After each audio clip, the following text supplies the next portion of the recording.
السلام علیکم ناظرین، میں ہوں ڈاکٹر سجاد بخاری۔ پاکستان کا ہیلتھ کیئر انفراسٹرکچر یا پاکستان کا جو صحت کا بنیادی ڈھانچہ ہے اس میں مزید بہتری کی گنجائش ہے۔ ماضی میں نظر انداز کیا گیا نو ڈاؤٹ، لیکن اس کے باوجود بھی موجودہ حکومت تمام تر اپنے وسائل کو بروئے کار لاتے ہوئے صحت کے جو بنیادی ڈھانچہ ہے اس کی بہتری کے لیے کام کر رہی ہے۔ مختلف امراض کی بات کریں، ایک وقت تھا کہ ڈی ہائیڈریشن اور زچگی کے دوران سب سے زیادہ اموات کی شرح جنوبی ایشیا میں پاکستان تھا، لیکن اس میں بتدریج بہتری آئی۔ تو اس کا کریڈٹ بھی پی ایم ایل این کو اس لیے جاتا ہے کہ اس میں کمیونیکیشن گیپ کو ختم کیا گیا، روڈ انفراسٹرکچر کو بحال کیا گیا، مزید اسپتالوں کی تعمیر سے اس معاملے پر کافی حد تک قابو پایا گیا۔ ہمارے جو ڈاکٹرز اپنے ہی علاقوں میں اور اسی کوٹے سے جو منتخب ہوتے تھے اور اس کے بعد وہ ڈاکٹرز بنتے تھے اور وہ بیرون ملک خدمات سر انجام دیتے تھے، اس کے لیے بھی ایک میکینزم جو ہے وہ سامنے آیا۔ کووڈ کے بعد دنیا کی آنکھیں کھلی، ایون کہ یورپ میں بھی کووڈ کے بعد جو ان کا ہیلتھ کیئر انفراسٹرکچر تھا اور ان کے انکیوبیٹرز تھے یا جو ان کے دیگر آلات تھے، ضروری آلات تھے، وہ ہم نے یہ دیکھا کہ اس پر ان کو توجہ دینی پڑی، اس پہ ان کو کام کرنا پڑا اور ایک بہت بڑی تعداد میں وینٹیلیٹرز امپورٹ کرنا پڑے، ایون کہ یورپ کو بھی منگوانے پڑے۔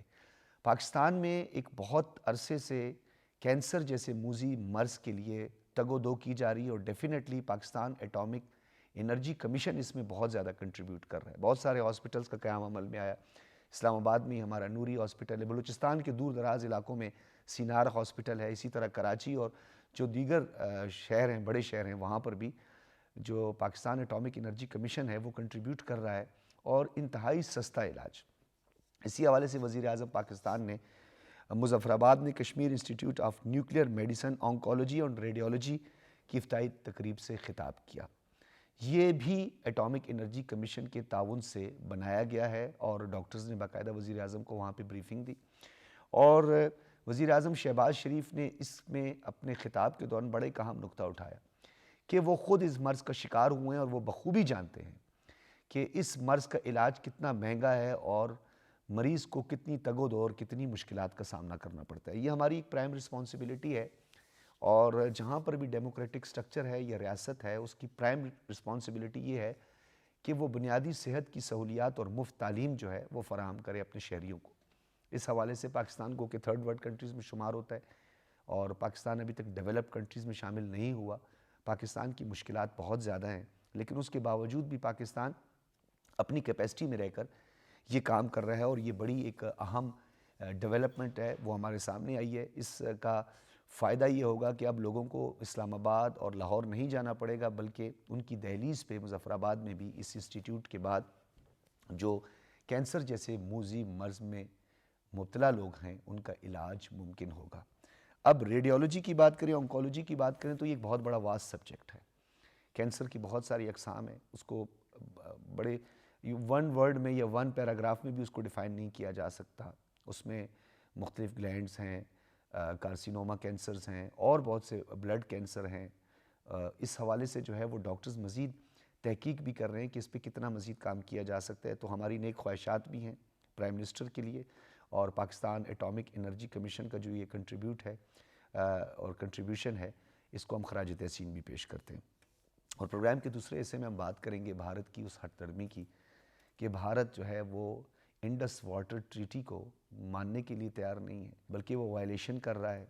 ماہرین کے مطابق ڈیم بنانے سے پانی کی شدت کم ہو سکتی ہے، اس سے نقصان ہو سکتا ہے، لیکن پانی کو جیسے پہلگام کا اپریل میں جو واقعہ ہوا تھا اس کے بعد سندھ دریا جس کو ہم انڈس ریور کہتے ہیں اسے بند کرنے کی دھمکیاں بھی دی گئی اور ہم نے واضح طور پہ جواب دیا کہ پانی کو بند کرنا ہم جنگ سمجھیں گے اور پھر ہم اس کا جواب بھی دیں گے، کیونکہ اس کا ثالث جو ہے وہ ورلڈ بینک ہے۔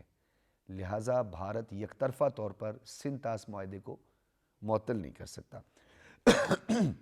اور ناظرین، دوسری جانب سیکولر اسٹیٹ خود کو کہنے والا، ڈیموکریٹک اسٹیٹ خود کو کہنے والا بھارت جو کہتا تو ہے وہ کبوتر کی طرح کرنے کا کوئی فائدہ نہیں ہے۔ وہ پہلے بھی سیکولر اسٹیٹ نہیں تھا، بھلے وہ کانگریس کا ہی دور ہو۔ وہاں پہ ایکسٹریم ہندو انتہا پسند جو تھے اب وہ ریڈیکلائزڈ ہو چکے ہیں اور ریڈیکلائزیشن بڑھتی جا رہی ہے۔ انہوں نے سوشل میڈیا پر بھی پابندیاں لگانا شروع کر دی ہے، چیک اینڈ بیلنس بڑھا دیا ہے، یعنی آپ تنقید نہیں کر سکتے، آپ تبصرہ نہیں کر سکتے اور جو پوسٹ کرے گا وہ اس کا ذمہ دار ہوگا. اس طرح کی کچھ قوانین جو ہیں وہ بھی سامنے آئے ہیں, اس پر بھی ہم تفصیلاً بات کریں گے. سب سے پہلے مہمانوں کا تعارف کرواتے چلیں. بابر گورسی صاحب اسلام آباد اسٹوڈیوز میں ہمارے ساتھ موجود ہیں. بہت شکریہ بابر گورسی صاحب. جی آر بلوچ صاحب فارمر ایمبیسڈر ہیں, بہت آپ کا وسیع ایک تجربہ ہے, بین الاقوامی امور کو بھی آپ سمجھتے ہیں. بہت شکریہ جی آر بلوچ صاحب. اور زید بن انعام صاحب ہمارے ساتھ موجود ہیں, بین الاقوامی امور کے ماہر ہیں, آئی آر ایکسپرٹ ہیں. آپ کی جو ایکسپرٹیز ہیں اس سے ہم استفادہ کریں گے اور اپنے دیکھنے اور سننے والوں تک پہنچائیں گے. سب سے پہلے میں بابر گورسی صاحب اس ہاسپٹل کے قیام کی بات کروں گا, کیمور کی, جو کہ پاکستان اٹامک انرجی کمیشن کے تعاون سے بنایا گیا ہے, اور ان کی بے پناہ خدمات ہیں. نو ڈاؤٹ کہ جو اٹامک انرجی کمیشن ہے بہت کنٹریبیوٹ کر رہا ہے اس موذی مرض میں اور کینسر جیسے مرض کے علاج میں, اور دور دراز کے علاقوں میں اور ڈسٹرکس میں بھی جو ہے انہوں نے اپنے مختلف ہاسپٹلز بنائے. ڈاکٹر صاحب بہت شکریہ. سب سے پہلے تو یہ دیکھیں جس طرح جو کینسر ہے وہ واقعی موذی مرض ہے. آج سے اگر 30 سال پہلے دیکھیں تو جس کو کینسر ہوتا تھا تو وہ تو ویسے سائیکلوجیکلی اسی وقت جو ہے وہ کہتے ہیں کہ اپنے آپ کو یہ سمجھتا تھا کہ میں اب جی نہیں پاؤں گا, نئی زندگی نہیں. لیکن اس کے بعد آپ نے دیکھا ہے کہ سائنس نے ترقی کی, ٹیکنالوجی نے ترقی کی, اور آج آپ دیکھیں کہ محمد شہباز شریف جو خود اس مرض سے گزرے ہیں, انہوں نے ایک ایسے علاقے میں افتتاح کیا ہے جہاں پہ بہت زیادہ ضرورت تھی. آپ دیکھیں کہ جو اس وقت آزاد جموں اینڈ کشمیر کی آبادی ہے وہ تقریباً 4 ملین کے قریب ہے, اور وہاں سے ان کو اگر کوئی اس طرح کی موذی مرض کا علاج کرنا ہوتا تھا یا تو ان کو اسلام آباد آنا پڑتا تھا, یا لاہور جانا پڑتا تھا, یا کراچی جانا پڑتا تھا. تو اس لیے, اور دوسرا وہ مہنگا بھی بہت تھا. اب جو اٹامک انرجی کمیشن کے تعاون سے یہ بنایا گیا ہے, جس طرح آپ نے اپنے انٹرو میں کہا کہ یہ جو مرض ہے یہ انتہائی, آپ دیکھیں کہ ایسا مرض ہے جس کا علاج جو ہے بہت ہی کم ہاسپٹلز میں ہے اور بہت ہی مہنگا ہے. آپ نے دیکھا ہے کہ اب ان کے وہاں پہ لوگوں کو نہ صرف فیسیلیٹیٹ کیا جائے گا, بلکہ وہاں کے جو لوگ ہیں اس مرض کا اگر شکار ہوں گے تو وہ ان کو دور دراز علاقوں میں نہیں آنا پڑے گا. دوسری بات یہ ہے کہ ابھی آپ دیکھیں گے کہ ان کا جو علاج ہے وہ انتہائی سستا ہوگا, اور اس کی بنیادی وجہ یہ ہے کہ یہ جو ہاسپٹلز بناتے ہیں, چونکہ اٹامک انرجی کمیشن کے اندر جتنے بھی بنتے ہیں ان کو ایک تو ڈونیشنز بہت ملتی ہیں, دوسرا یہ ہے کہ یہاں پہ ٹرانسپیرنسی بہت ہوتی ہے.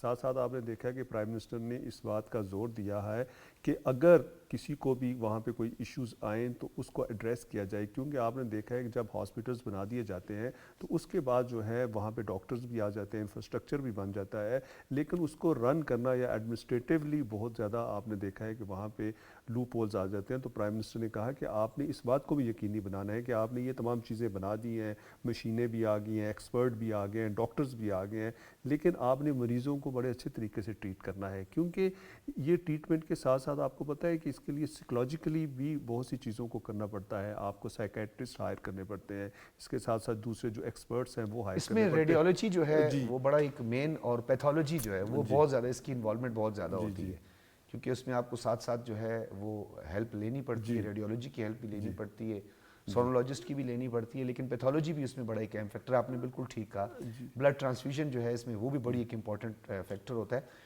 تو یہ بالکل بابر گورسی صاحب نے ناظرین صحیح کہا کہ یہ صرف محض ایک کینسر کی کیموتھراپی یا علاج تک محدود نہیں ہوتا, یہ بڑا ایک واس سبجیکٹ ہے. اس پہ بہت ساری پیتھیز ساتھ میں کام کر رہی ہوتی ہے, جس کے لیے اس حوالے سے جو ہے ہم مزید بھی بات کریں گے. اور کیونکہ یہ ایک بہت بڑی ڈیولپمنٹ ہے ناظرین, جیسا کہ آپ کو بتایا کہ پاکستان میں صحت کی بنیادی سہولیات کی فراہمی ریاست کی جہاں اولین ترجیح ہونی چاہیے, اس اولین ترجیح کو اور ان احسن طریقے سے ان ذمہ داریوں کو پورا کرنا بھی ہر حکومت کا کام نہیں اور نہ کر سکی ہے ماضی میں بھی. میں بلکہ اس پہ مزید آگے بڑھاؤں گا, اور جی آر بلوچ صاحب آپ کی طرف آؤں گا.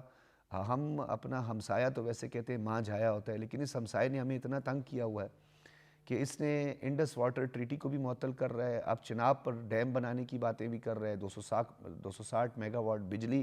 اور دی ہندو جو انڈین اخبار ہے اس نے پہلگام کے واقعے کے ساتھ جوڑ کر سندھ طاس معاہدے کو معطل کرنا. یہ کیا ہو رہا ہے سر؟ کیا بھارت بھکلا گیا ہے؟ بھارت جو ہے وہ سمجھتا ہے کہ وہ پاکستان کا پانی اس طرح بند کر دے گا یک طرفہ طور پہ؟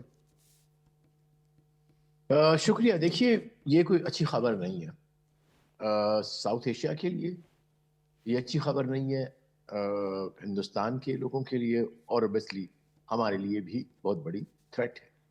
اس لیے کہ پاکستان کہہ چکے ہیں کہ تمام لیول کی لیڈرشپ کہہ چکی ہے, عوام بھی ہم اور آپ بھی میڈیا پہ بتا چکے ہیں کہ جب آپ ہمارے 250 ملین لوگوں کی لائیولیہڈ اینڈ لائف پہ امپیکٹ کرو گے انڈس واٹر ٹریٹی کو پریکٹیکلی اگر کہیں روکنے کی کوشش کی تو وہ it will be an act of war. اور اب چونکہ وہ مزید بڑھتا چلا جا رہا ہے, اس نے ایک لحاظ سے ہندوستان نے diplomatic space for resolution of conflict اور any differences اس کی امپلیمنٹیشن میں انڈس واٹر ٹریٹی میں کسی حد تک زمین دوز کرتی ہیں, اپنی ایروگنس کے انڈر کرتی ہیں. اب اس کو ہم نے دیکھنا ہے مختلف زاویوں سے کہ یہ جو اقدامات ہیں اس کے جو کہ شروع ہوئے اپریل اسی سال میں, جب پہلگام کے بعد انہوں نے یونیلیٹرل انڈس واٹر ٹریٹی کو ابینس میں رکھا, which is again by itself illegal اور immoral act. اچھا جی آر صاحب, میں آپ کی گفتگو کو یہیں سے جوڑوں گا. آپ نے ایک نقطہ اٹھایا ہے کہ کسی حد تک اس نے اس انڈس واٹر ٹریٹی کو جو ہے وہ معطل کیا ہے, لیکن مجھے آپ یہ بتائیے گا سر, اس میں ایک اور بڑا اہم فیکٹر ہے. اس میں صرف پاکستان ہی نہیں ہے بلکہ یہی ٹریٹیز دنیا میں اور بھی سائن ہوئی ہیں. پانی کا راستہ کوئی بھی بند نہیں کر سکتا, کسی کا پانی کوئی بند نہیں کر سکتا. اس میں مختلف کنونشنز بھی ہوں گے, اس حوالے سے جو ہے بین الاقوامی جو ہے قوانین بھی ہیں. میں اس طرف آپ کے پاس آؤں گا, لیکن اس سے پہلے شاہ غلام قادر صاحب کو خوش آمدید کہتے ہیں. پی ایم ایل این کے رہنما ہیں, اس وقت ہمارے ساتھ موجود ہیں. شاہ غلام قادر صاحب, کس طرح دیکھ رہے ہیں مظفر آباد میں یہ Kashmir institute of nuclear medicine oncology and radiology, اس سے کتنا فائدہ ہوگا وہاں کے لوگوں کو, اور کس حد تک ان مشکلات کا خاتمہ ہوگا کینسر جیسے موذی مرض میں؟ جی بہت شکریہ آپ کا.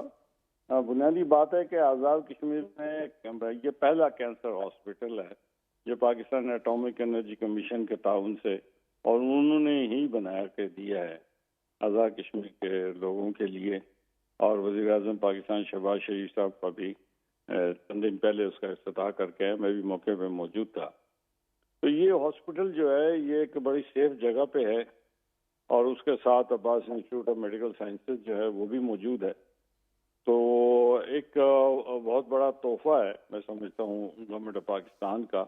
اور اس سے آزاد کشمیر میں چھوٹی چھوٹی کینسر کے اگر کوئی ابتدائی سٹیج میں تشخیص کا جو مرحلہ ہوتا تھا, ہمارے وہاں مشکل ہو جاتے تھے کہ 4th سٹیج پہ پہنچتے تھے.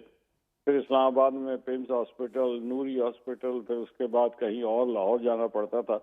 تو اب عوام کے دہلیز تک یہ علاج پہنچا ہے, اور اس پہ جتنا ہی اللہ تعالیٰ کا شکر ادا کرنا چاہیے کہ ہم جتنا شکر ادا کریں کم ہے, اور لوگوں کو ایک بڑی سہولت جو ہے وہ میسر آئی ہے. اچھا یہ بتائیے گا شاہ غلام قادر صاحب کہ صحت کی دیگر جو سہولیات کے حوالے سے جو ہے, گو کہ ہمارے کیپیسٹی ایشوز ہیں, نو ڈاؤٹ ہمارے کیپیسٹی ایشوز ہیں, لیکن اس کے باوجود بھی یہ پاکستان ایٹامک انرجی کمیشن جو ہے وہ پورے پاکستان میں اس حوالے سے کام کر رہا ہے. تو مظفر آباد کے اور آزاد کشمیر کے جو لوگ ہیں وہ اس کو کس طرح دیکھ رہے ہیں؟ جی ہمارے لیے تو یہ بہت ایک تحفے سے کم نہیں ہے. میں نے آپ سے گزارش کی نا کہ اگر تو جب ہمارے وہاں تشخیص ہوتے ہوتے انسان کا پتہ لگ جاتا تھا 3rd سٹیج ہے یا 4th سٹیج ہے, ابھی تو یہ آسانی ہو جائے گی کہ وہ 1st سٹیج پہ ہی اس کی تشخیص ہو جائے گی, اور لوگ جو ہیں اس کا علاج دریافت کر لیں گے, وجوہات کا پتہ لگ جائے گا.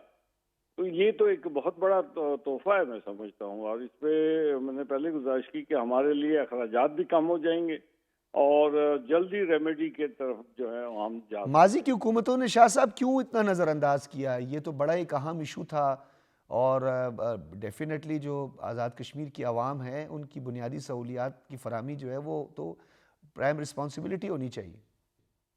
نہیں ہونی تو چاہیے, لیکن آتے آتے دیر ہو جاتی ہے. بہت سارے آزاد کشمیر جب آزاد ہوا تھا, آپ کو میں بتا دوں, آزاد کشمیر میں تو سڑکیں بھی نہیں تھیں.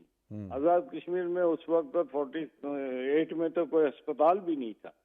تو ہم نے تو بہت ترقی کر لی ہے, اور آج تو کینسر ہاسپٹل کی بات, پہلے بیسک ہیلتھ کی سہولتیں نہیں تھیں, بی ایچ یوز نہیں تھے. جی وہ بہت شکریہ, بہت شکریہ شاہ غلام قادر صاحب ہمارے ساتھ موجود تھے, رہنما PMLN میں جی آر بلوچ صاحب آپ کی طرف آؤں گا. زید بن انعام صاحب یہ بتائیے گا کہ یہ جو 23 اپریل 2025 سے سندھ طاس معاہدے کا معطل ہونا، پھر اس پر واٹر ایک کمیشن بھی تھا جس کا اجلاس بھی غالباً 2022 کے بعد نہیں ہوا، اور انٹرنیشنل میڈیا بھی اس کو رپورٹ کر رہا ہے.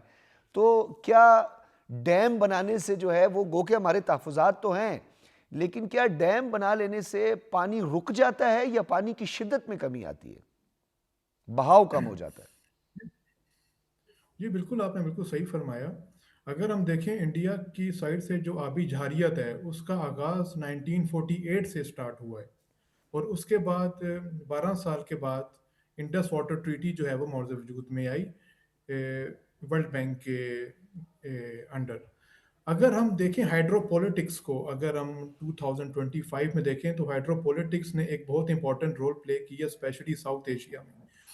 اور اگر ہم بین الاقوامی لیول پہ بھی دیکھیں تو آج کل کے دور میں جو سورس آف کانفلکٹ ہے بٹوین دا اسٹیٹس، اس کی میجر ریزن واٹر سکیرسٹی ہے. جی اور انوائرمنٹل چینج کے بعد، گلوبل وارمنگ کے بعد جو واٹر کی اویلیبلٹی ہے اور جو اس کا ایلوکیشن ہے وہ ایک بہت امپورٹنٹ فیکٹر ہے جو اسٹیٹس کے ریلیشن کو جو ہے وہ یہ ڈکٹیٹ کروا رہے ہیں. جیسا کہ ابھی حالیہ یہ ہم نے دیکھا کہ انڈیا نے جو ہے چناب ریور پہ جو یہ پروجیکٹ بنانے جا رہا ہے، وہ بیسیکلی جو یہ ریور ہے یہ ایلوکیٹ ہے پاکستان کو، جی اور اس کے مطابق یہ پاکستان کے لیے ایک بہت اسٹریٹجک اینڈ پولیٹیکل اسپیکٹ کے لحاظ سے امپورٹنٹ فیکٹر ہے جو ہمیں اس چیز کو یہ دیکھنا پڑے گا. اور اچھا زین صاحب مجھے ایک بات یہاں پہ، کیا ہندوستان کی باسیوں سے اس بات کو چھپایا جا رہا ہے؟ کیپیسٹی ایشوز جو ہے وہ ہندوستان جو ہے اس کا ذکر تو کبھی بھی نہیں کرتا. اب میں آسان زبان میں کہہ دیتا ہوں، اتنا پانی تو ایسا نہ ہو کہ کہیں ہندوستان اتنا پانی پینے کی بات کرتے پیٹ ہی پھٹ جائے. سر اتنی کیپیسٹی کیا ہندوستان کی ہے کہ وہ اتنے پانی کو اسٹور کر سکتا ہے؟ یہ دیکھیں، جہاں تک سٹوریج کیپیسٹی کی بات ہے یہ ان کو دیکھنا پڑے گا، بیکاز واٹر ایلوکیشن جو انڈس واٹر ٹریٹی کے انڈر ہوئی ہے ریورز کی، وہ کافی فیکٹرز کو کیپ ان مائنڈ رکھ کے جو ہے یہ بنائی گئی تھی. اگر اس کو وائیولیٹ کیا جا رہا ہے یونیلیٹرلی وہ بھی، تو یہ ایک بہت بڑا جیسے امپورٹنٹ ایلیمنٹ جو ہے یہ بٹوین دا اسٹیٹس ہمیں دیکھنے کو مل سکتا ہے. اور اس کے ساتھ ساتھ اگر میں آپ کو ایک اور چیز بتاؤں کہ یہ پلوامہ انسیڈنٹس کے بعد جب یہ کائنیٹک لیول پہ انڈیا کو جو ہے وہ ایک شکست کا یہ سامنا کرنا پڑا، تو اس کے بعد انہوں نے اپنا جو فارمولا ہے وہ چینج کر دیا from land warfare to hydro warfare. اب جب اس ڈائمنشن میں آئے تو ادھر بھی انہوں نے انٹرنیشنل جو ٹریٹیز ہیں ان کو بھی یہ وائیولیٹ کرنا سٹارٹ کیا. اور یہ وائیولیشن 2019 کے کشمیر کے یونیلیٹرل ایکٹ سے سٹارٹ ہو کے اور ابھی انڈس واٹر ٹریٹی میں بھی ہمیں جو ہے وہ نظر آ رہی ہے. سو آئی تھنک کہ انٹرنیشنل کمیونٹی کو اور ورلڈ بینک کو بھی اس کا یہ نوٹس لینا چاہیے کہ یہ جو فیکٹر ہے یہ ساؤتھ ایشیا کے لیے جو ہے وہ پیس اینڈ اسٹیبلٹی کا کافی امپورٹنٹ فیکٹر بن سکتا ہے. اچھا زین صاحب یہ بتائیے گا، چناب کی بات کریں، جہلم کی بات کریں یا انڈس ریور کی بات کریں، تو یہ ماہرین یہ سمجھتے ہیں کہ انڈس ریور جو ہے اس کا کافی حصہ جو ہے اور بہاؤ جو ہے وہ پاکستان کے پاس ہے، تو اس پہ بھارت کی کوئی بہت زیادہ ایکسٹرا آرڈنری کوئی دسترس نہیں ہے. کیا یہ بات ٹھیک ہے؟ جی یہ اس لحاظ سے اسٹریٹجیکلی اگر ہم یہ دیکھیں تو ہمارے پاس اس کا ایک میجورٹی شیئر ہے. اور یہ جو ریور پولیٹکس ہے ساؤتھ ایشیا میں یہ سٹارٹ ہوتی ہے تبت کے علاقے سے. جی وہاں سے ہمیں ایک آپ کو ڈاؤن اسٹریم واٹر کا ایک پورا جو ہے یہ فریم ورک ملتا ہے. اور انڈس واٹر جو ہے وہ یہ پاکستان کے لیے بھی ود رسپیکٹ ٹو ہماری جو ایگریکلچر ہے، ہمارا جو لائف سٹاک ہے، ہمارا جو کنال سسٹم ہے، ان سب کو بھی اگر ہم اپنے یہ مد نظر رکھیں بیکاز یہ ہماری اسٹیٹ کے لیے ایک بہت اسٹریٹجک ایلیمنٹ ہے. سو اس کے مطابق اگر ہم دیکھیں تو اس کا سیف گارڈ جو ہے وہ اسٹیٹ کی رسپانسبلٹی بھی ہے، اور انٹرنیشنل میڈیا کو بھی اس چیز کو ہائی لائٹ کرنا چاہیے، اور انٹرنیشنل لیول پہ بھی اس ایلیمنٹ کو ہمیں ہائی لائٹ کرنا چاہیے کہ یہ جو آبی جارحیت ہے بھارت کی پاکستان کی اگینسٹ، اس کو ذرا جو ہے اس کے بارے میں نوٹس لینا چاہیے. اچھا جی آر بلوچ صاحب، آپ کی طرف میں دوبارہ آؤں گا. قطع کلامی کی میں معذرت چاہوں گا، اس وقت تھوڑا سا مجھے جو ہے وہ شفٹ کرنا پڑا. یہ مجھے بتائیے گا سر کہ اس وقت یہ جو مدعا ہے یا مقدمہ ہے جہاں پر اس کا ایک ثالث جو تھا وہ ورلڈ بینک تھا، تو کیا یہ مقدمہ انٹرنیشنل کورٹ آف جسٹس میں بھی لے جایا جا سکتا ہے؟ کیا اس کی جورسڈکشن میں یہ آتا ہے؟ اور دوسرا یہ بتائیے گا کہ یہ جو دو دریا ہیں بالخصوص جن کے کبھی بہاؤ کم کر دیا جاتا ہے، کبھی روک کے سیلاب چھوڑ دیا جاتا ہے تاکہ یہ سمندر برد ہو جائے، سمندر کی نظر ہو جائے، تو یہ اس پہ کس طرح کے قوانین لاگو ہوتے ہیں دیکھیے انٹرنیشنلی؟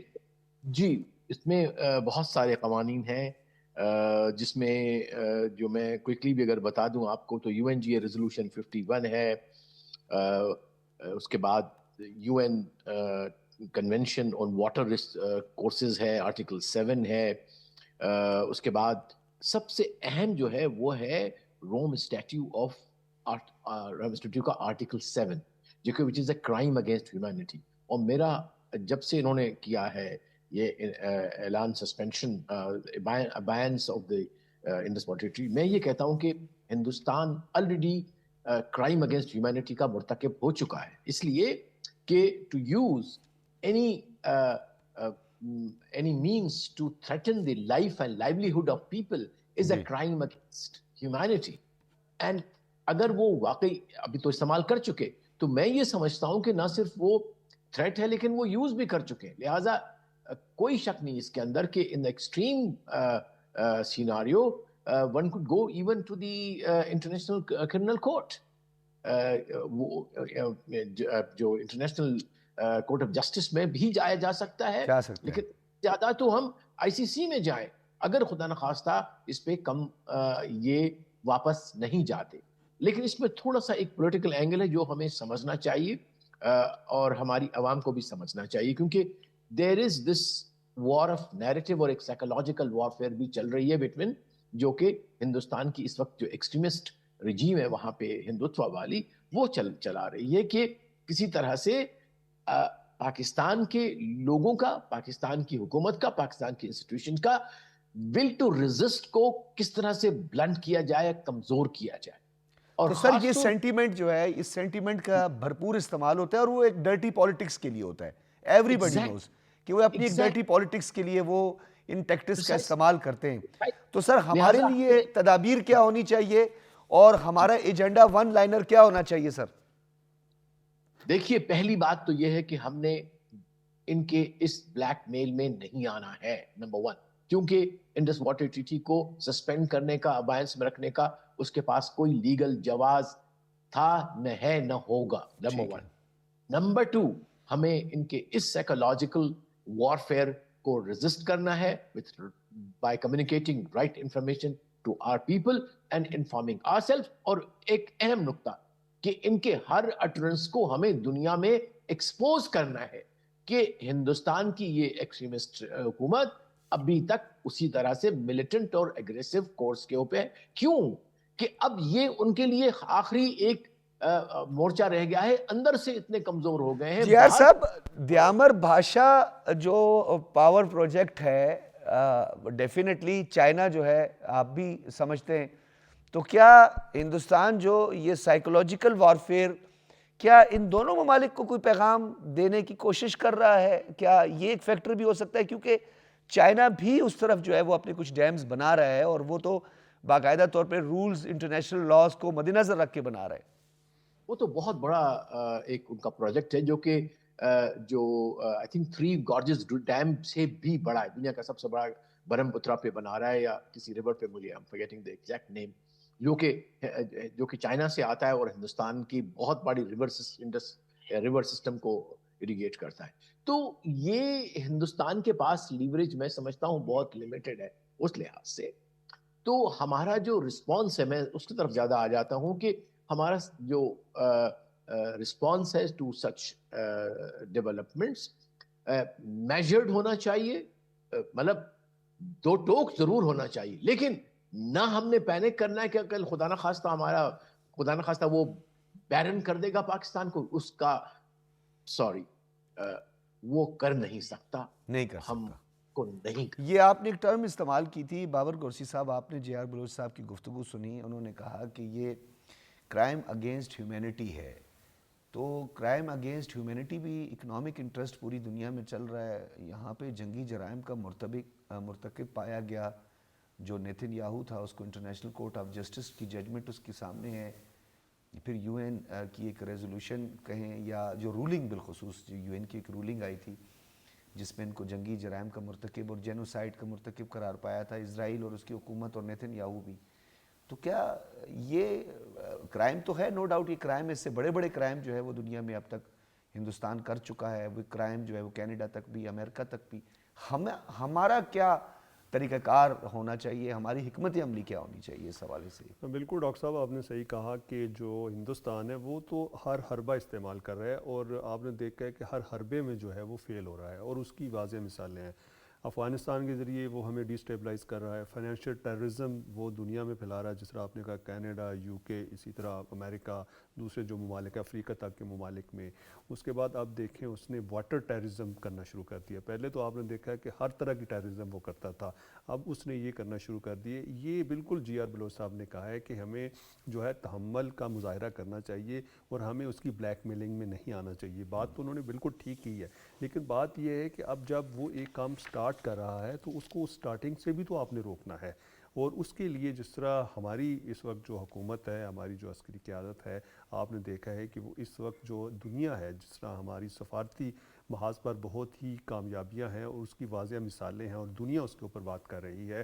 کوئی دنیا کا الیکٹرانک سوشل میڈیا یا آپ دیکھیں ٹاپ چیف چینلز جتنے ایکسپرٹس ہیں وہ یہ کہہ رہے ہیں کہ اس وقت جو پاکستان کی سفارتی محاذ پر جو کامیابیاں ہیں، بہت ہی کم لوگوں کو، کم ممالک کو اس طرح کی کامیابیاں ملی ہیں. تو ہمیں سب سے پہلے تو یہ دیکھنا چاہیے کہ ہمیں سفارتی طور پر ان کے ساتھ یہ کام کرنا چاہیے کہ ہمیں جو جس طرح آپ نے بات کی ہے کہ چائنا کو اس میں انوالو کرنا چاہیے، ہمیں یونائٹڈ اسٹیٹس آف امریکہ کو کرنا چاہیے، جو انفلوئنشل کنٹریز ہیں. اس کے ساتھ ساتھ ہمیں ورلڈ بینک کو، یورپی یونین کو، اس طرح گلف اسٹیٹ کے جو کنٹریز ہیں جو انڈیا کے کلوز ہیں ان کو کرنا چاہیے. اور اینڈ پہ پھر ہمیں جو ہے وہ اسٹریٹجیکلی بھی آپ کو لڑنا پڑے گا. آپ کو پھر آپ دیکھیں جسٹس کے لیے انٹرنیشنل کورٹ آف جسٹس بھی جانا پڑے گا. یہ تمام چیزیں کرنی پڑے گی. تو اینڈ پہ جو ہمیں وہ دیکھیں، جو ہم نے پہلے ہی کہا ہے کہ اگر ہمارا پانی روکا گیا تو اس کو جنگ تصور کیا جائے گا. اچھا، اس کا آپ بالکل ٹھیک کہہ رہے ہیں. یہ جے آر بلوچ صاحب نے اس آرٹیکل 51 میں، جس میں آپ کو ایک عام سٹرگل کی اجازت دی گئی ہے، یو این کا چارٹر بھی کہتا ہے آپ اپنے سیلف ڈیفنس میں، تو سیلف ڈیفنس کہتے ہیں زندگی کی بقا، جان کو خطرہ. تو پانی جو ہے وہ زندگی کی بقا ہے، بالکل، تو ہم اس کا استعمال بھی کر سکتے ہیں. جی بالکل. اور دوسری بات یہ ہے کہ دیکھیں کہ جو ہمارے 80% جو ہمارا جو انڈیا سے ریورز آتے ہیں، ہماری جو ایریگیشنز ہوتی ہیں، تمام چیزیں وہ 80% ان دریاؤں سے ہوتی ہیں. 20% جو ہے ہماری نیچرل جو ہے رین ہوتی ہے، اسی طرح چیزیں ہوتی ہیں، اس سے ہوتی ہیں. اور آپ نے دیکھا ہے گلوبل وارمنگ اور کلائمیٹ چینج کی وجہ سے سب سے زیادہ جو امپیکٹ آیا ہے وہ پاکستان کے اوپر آیا ہے. انڈیا کے اوپر بھی آیا ایسے نہیں. اور دوسرا پاکستان اور انڈیا جو ہے واٹر اسٹریسڈ کنٹریز ہیں، تو اس کے لیے تو اگر یہ واٹر کا ہمیں پہلے ہی بڑے ایشوز ہیں، اگر یہ کر دیتا ہے تو اس کا مطلب ہے کہ ہمارے جو کھیت ہیں، ہماری جو فصلیں ہیں، وہ تو آپ نے دیکھا بالکل بنجر ہو جائیں گے. تو ہم اس سطح پہ تو نہیں آ سکتے، اور نہ ہم اس کے اوپر کوئی کمپرومائز کر سکتے ہیں. اب ہونا یہ چاہیے کہ دیکھیں جو یہ ہیومینٹی کا مسئلہ ہے. اب دیکھیں 1 ارب 40 کروڑ ان کی آبادی ہے، 25 تقریباً 1.25 ارب کی آبادی کو آپ ڈسٹرب کر رہے ہیں، آپ انسانوں کو ڈسٹرب کر رہے ہیں. تو اس طرح نہیں کرنا چاہیے. آپ کے جو اوچھے ہتھ کنڈے ہیں یا آپ کی جو پالیسیز ہیں ان کو آپ کم از کم جو ہے اسٹریٹجیکلی تو چلیں آپ استعمال کریں، سارا کچھ کریں. لیکن جب ہیومینٹی کا مسئلہ آتا ہے، جب انسانوں کا مسئلہ آتا ہے، تو انسانوں کا کوئی مذہب نہیں ہوتا. کسی انسان کو یہ نہیں ہوتا کہ اس نے کرسچن پیدا ہونا ہے، ہندو پیدا ہونا ہے، مسلمان پیدا ہونا ہے یا سکھ پیدا ہونا ہے. تو اس لیے کم از کم آپ جس طرح آپ نے کہا سیکولرزم کی بات کرتے ہیں، ڈیموکریسی کی بات کرتے ہیں، لیکن آپ نے دیکھا ہے کہ جب سے مودی کی حکومت آئی ہے اس وقت سے یہ تمام چیزیں ہو رہی ہیں. اس سے پہلے کا آپ عرصہ دیکھ لیں، جب مودی کی جگہ دوسرے وزیر اعظم عالم تھے